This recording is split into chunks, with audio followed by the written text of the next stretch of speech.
Oh, hey there, randoms. So, as you can probably guess, I forgot to record an intro again.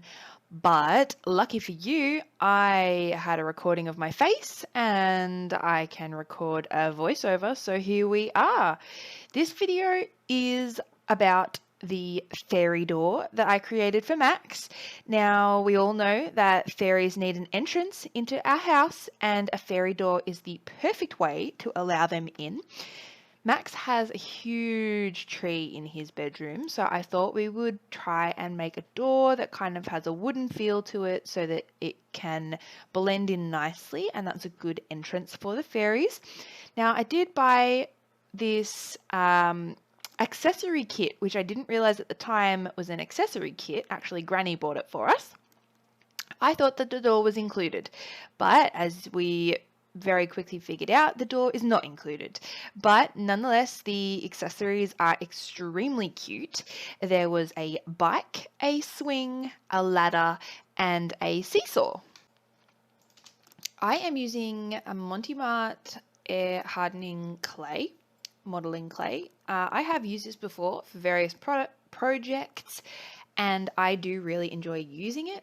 It is a little bit hard to work with, or in comparison to something like Sculpey and things like that. I guess it is a very different product, but it is really good for what it was. You saw that it was $5.50 for the entire block.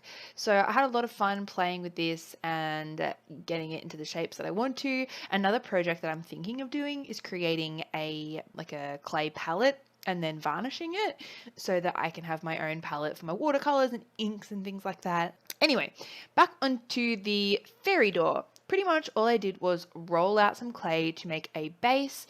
A flat piece was going to be the size of the door, and then I rolled some clay and stuck it on there. Just pushed it in with my fingers. I potentially could have used some techniques that people use scoring, when you score it and then sort of stick it together so it's got a hard surface to attach to, or a rough surface to attach to, but I didn't do that. I'm not going to be moving this around very much, so I feel like the way that I did it was enough. I just then sort of connected all of the pieces together and was following the reference image off the box. And then all I did was add in some texture, as you can see, grooves in the door and like the little window. I also added in some wood texture to the side panels there. Then just used a paintbrush to sort of sweep off any of the excess little globs or blobs, or technical terms we're using here. And that was that. I let it dry for at least 24 hours. And then I got my paintbrushes out. I'm using acrylic paint, and I mostly just use colors out of the tubes. I did mix a couple of colors, but yeah, I just went in and started painting it all. And then once it was all painted, I again let it dry.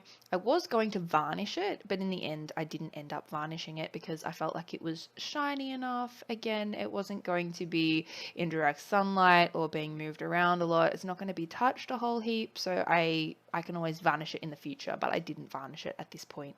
So once I had finished doing all of the colors and putting all of those in, I did actually create kind of like an acrylic wash that I wanted to do over the wood texture, just so that the darker color would get in those grooves and I wouldn't have to paint them all individually. I've seen a couple of people do this and I thought it was a fantastic idea, so I thought I'd try it myself. Some people also do it with chalk pastel, but I didn't know where mine were at the time, so I used an acrylic wash. Acrylic wash, not gouache, just to clear that up. So I just got acrylic paint and added water to it, as you can see there, and I just brushed it all over and then used some paper towel or toilet paper because I didn't have any paper towel handy.